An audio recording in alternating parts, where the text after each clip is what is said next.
J'espère que tu vas bien, que tu vas bien. Ce soir, on se retrouve pour une toute nouvelle histoire. J'espère qu'elle va te plaire. Et moi, sur ce, je te souhaite une très très bonne nuit et une très très bonne relaxation.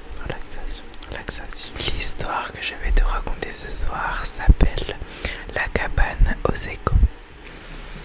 Installe-toi confortablement, je vais commencer.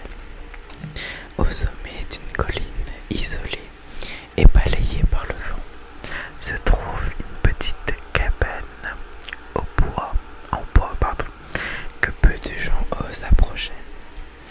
Les habitants du village voisin racontent qu'elle renvoie les échos de toutes les voix qui y sont prononcées.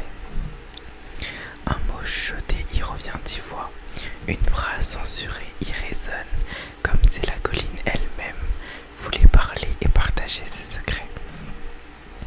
Une jeune peintre nommée Madeleine décide de s'y réfugier une nuit pour peindre les étoiles et la vallée. Elle s'installe devant la fenêtre entr'ouverte, laissant le vent glisser sur ses cheveux et ses joues.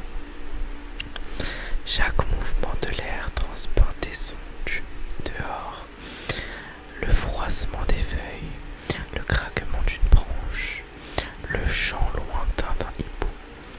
Mais à l'intérieur, chaque chuchotement qu'elle prononce se transforme en une mélodie douce et mystérieuse. Madeleine commence à parler à voix basse, racontant ses pensées et ses souvenirs. À chaque mot, un écho revient, légèrement modifié, comme si la cabane voulait raconter sa propre version de ces histoires. Les murs de bois semblent respirer, absorber chaque son et le restituer transformé. La lumière de la lune projette des ombres dansantes sur le sol et les meubles, créant une atmosphère magique, hypnotique et douce. Au fil des heures, Madeleine observe que ces échos prennent une forme presque vivante. Le son se mélange avec les bruits de la forêt, créant une symphonie silencieuse et apaisante. Elle ferme les yeux et laisse les échos remplir son esprit. Des souvenirs d'enfance, des émotions oubliées, des instants de bonheur qu'elle croyait perdus. Chaque mot répété par la cabane devient un guide, une caresse invisible sur son âme.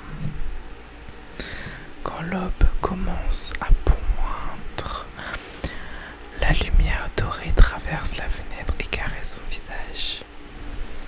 Madeleine se lève, le cœur apaisé, les mains encore plus chaudes de la présence invisible de la cabane. Elle sait que ce lieu n'est pas un